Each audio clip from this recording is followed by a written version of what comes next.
pins fitted.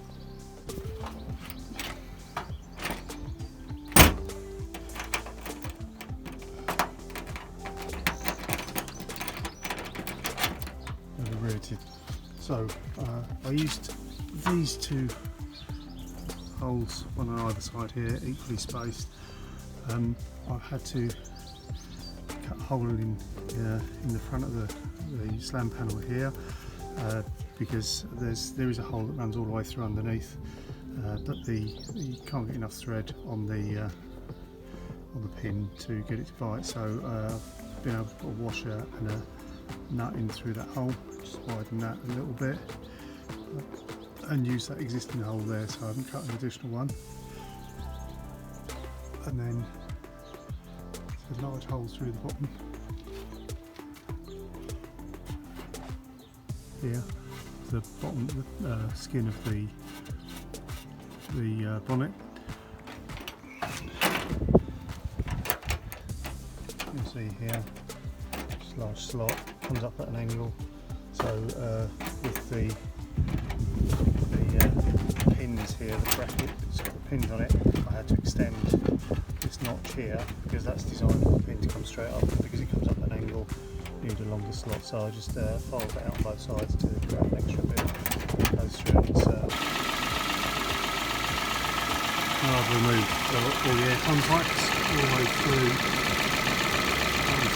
there, through the bulkhead, pin down there, or fit in a new auxiliary drive belt for a non-aircon car, which is shorter, so 52mm, I think. I decided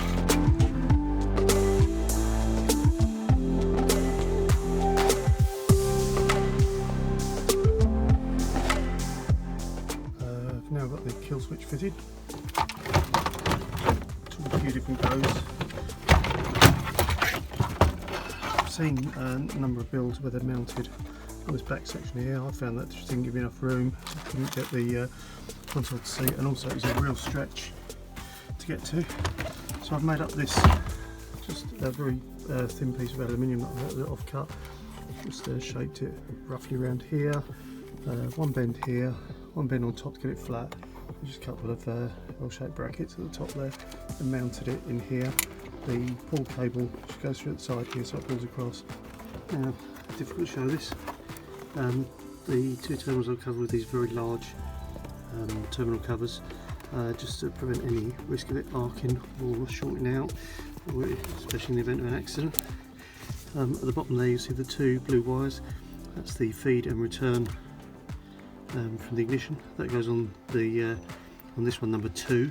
The two prongs across number 2, and the other two are a feed coming from, not from the battery side, but from the starter motor side, which from there is a black terminal, to one terminal on the one side, and the other side is comes out to resistor, which came with the kill switch, which I've linked in, heat shrunk and then wrapped quite tightly, and then that goes to earth, just attached to the cross member here, and that's to protect the alternator. The kill switch is used. Shut it down.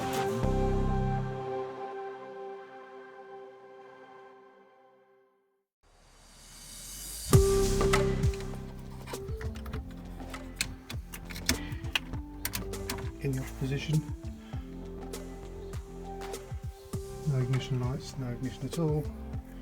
If I flick that swap across, now you can hear the fuel pump going on, I've got the ignition, and then turn it off. So that completely cuts the ignition. The cable for that is a 6-foot cable, and goes in the back of the console here. Fed it through. Now I've drilled an 8mm hole through the bulkhead here.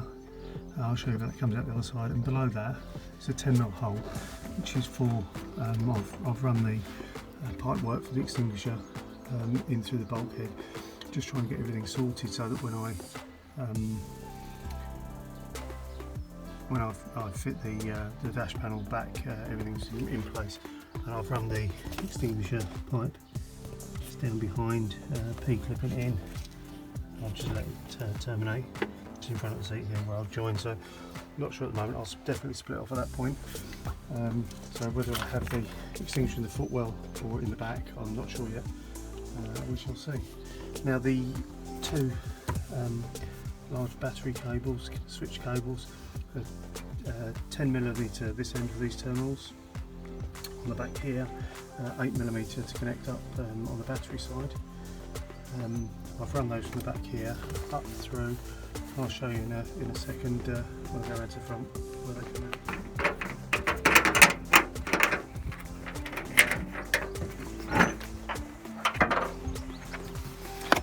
So here are the two battery cables that go to those switches.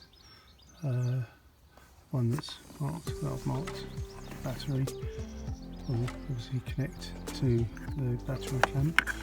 Don't need to get another battery clamp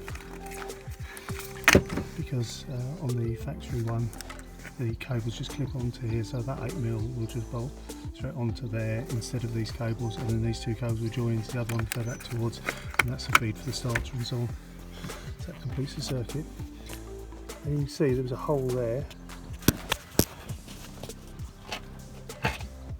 where the air conditioning pipes came through and the valve that was there. I took that whole piece out. I've just made again that piece of almost a cross-shaped aluminium to cover the hole. Put the two holes for the cable in there as grommets, feed them through so they're nice and secure.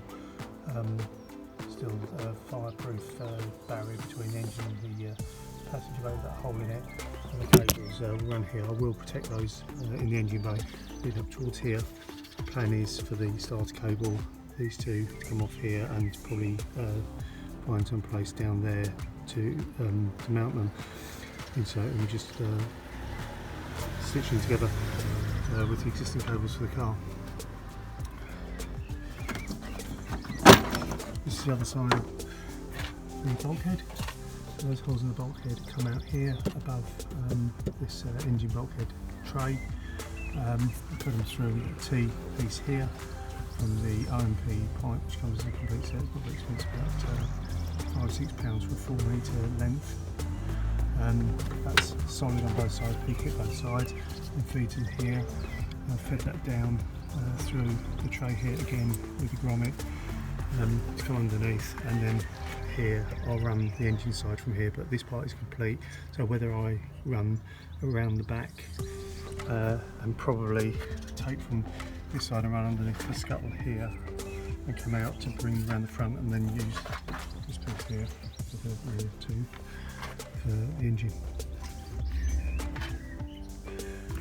Then got mounted in the scuttle plastic panel, you've got these two pulls.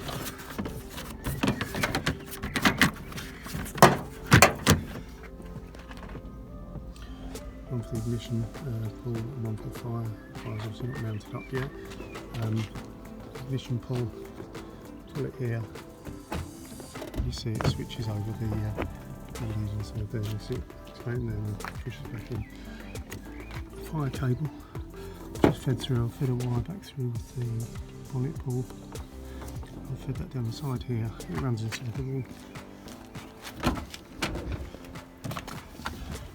And then comes through through where the bonnet pull came through, and I've got it tied up at the moment. This is a 12-foot cable, plenty here, so I can either run it to the front footwell here for the fire extinguisher, or run it to the back. I've also got to run another pull from within the driver's reach to that extinguisher as well.